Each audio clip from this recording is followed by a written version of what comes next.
اچھا اب دیکھیے کچھ اس سلسلے میں اب جو ایک بہت بڑا خطرہ آپ لوگوں کو درپیش ہو گیا کہ شیطان کی پوری کوشش یہ ہوگی کہ کسی طریقے سے آپ کو یہاں آنے سے رکوا دے.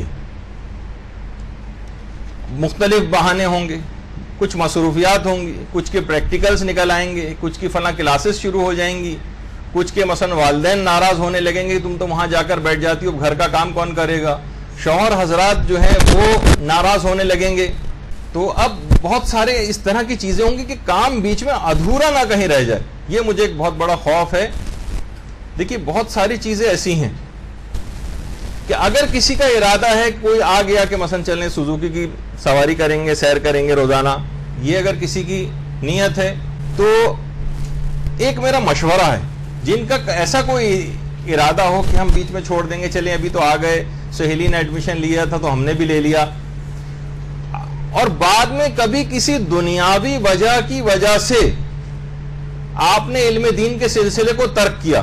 میرے پریکٹیکل ہو رہے تھے تو میں مدرسہ چھوڑ رہی ہوں, میرا فلاں کام درپیش تھا تو میں مدرسہ چھوڑ رہی ہوں. یہ بات یاد رکھ لیجئے کہ جب کسی دو چیزوں میں آپس میں ٹکراؤ اور موازنہ ہوتا ہے نا, تو انسان اس چیز کو اختیار کرتا ہے جس کی نگاہ میں اس کی زیادہ اہمیت ہوتی, اور دوسرے کو جب حقیر اس کے مقابلے میں سمجھتا ہے تو پھر کہیں جا کر وہ حقیر چیز کو ترک کرتا ہے اور اپنے لحاظ سے جو ایک اعلیٰ چیز ہوتی ہے اس کو لیتا ہے. جب کبھی اس طرح سے کوئی ٹکراؤ ہوگا دین اور دنیا میں, علم دین میں, تعلیمات محمد و آل محمد علیہ السلام اور دیگر کسی چیز میں,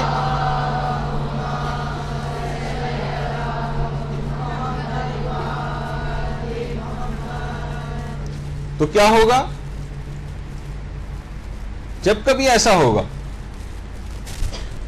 تو جب آپ اگر کسی دنیاوی کام کی وجہ سے اس کو چھوڑیں گی, دنیاوی کام کی وجہ سے, تو آپ یاد رکھ لیجئے کہ آپ کو اس دنیاوی کام میں بھی ناکامی کا سامنا کرنا پڑے گا.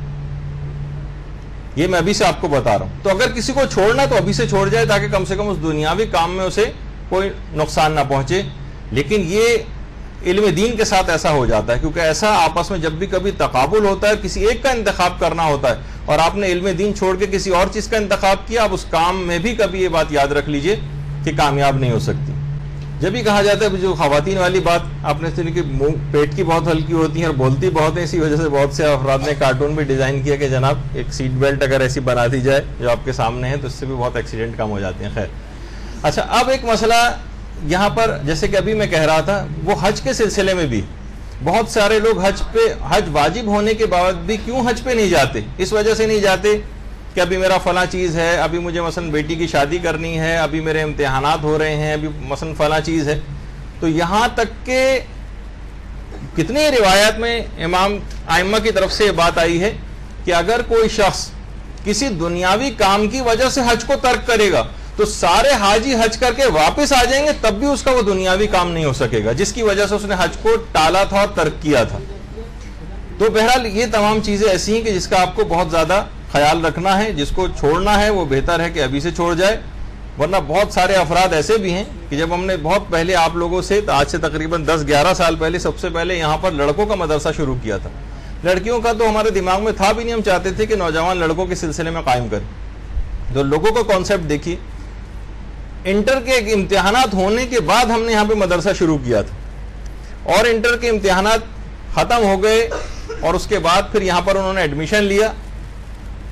تو کچھ طالب علم ایسے تھے جن کی پرسنٹیج نہیں آئی, میڈیکل کالج میں ایڈمیشن نہیں ہوا, انجینئرنگ کالج میں ایڈمیشن نہیں ہوا. تو کانسیپٹ سمجھیے کہ اس کا کیا ہے, لوگوں کے دماغ میں کیا تھا, بہت سی والداؤں کی طرف سے یہ ہمارے علم میں یہ جملہ آیا کہ نعوذ باللہ یہ مدرسے کی نحوست تھی جس کی وجہ سے اس کا جو ہے ایڈمیشن نہیں ہوا. حالانکہ وہ امتحانات اس پورے سال پہلے پڑھ چکے تھے, امتحانات بھی دے چکے تھے. ہمارے پاس تو ایڈمیشن لیے امتحانات دینے کے بعد, لیکن ان کے خیال میں اس کی نحوست اتنا پیچھے جا کے بھی اثر انداز ہوتی ہے. بہرحال تو یہ لوگوں کے دماغ میں اس کانسیپٹ کو تبدیل کرنا ہے. تو یہ ایک ایسی بات ہے جس کا آپ کو بہت زیادہ خیال کرنا ہے. آپ کی بڑی عظمت ہے. جب بھی روایات میں آیا کہ جب طالب علم نکلتا ہے علم دین حاصل کرنے کے لیے تو ہوا میں جو اڑنے والے پرندے ہیں یہ بھی اس کے لیے استغفار کرتے ہیں. جب آپ آج نکلی ہوں گی تو تمام اڑنے والے, ہوا میں اڑنے والے پرندے, انہوں نے آپ کے لیے استغفار کیا ہوگا. اور روایت میں یہ ہے کہ پانی میں چلنے والی جو مچھلیاں ہیں, تیرنے والی مچھلیاں, یہ بھی سب آپ کے لیے استغفار کر رہی ہیں.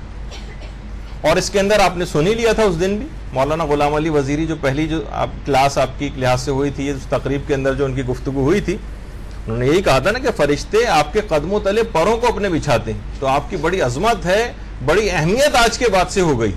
اس سے پہلے مچھلیاں آپ کے لیے استغفار نہیں کرتی تھیں، اس سے پہلے ہوا میں اڑنے والے آپ کے لیے پرندے آپ کے لیے استغفار نہیں کرتے تھے، جو آج سے ایسا ہونے لگا. تو اس کا آپ کو بہت خیال کرنا پڑے گا.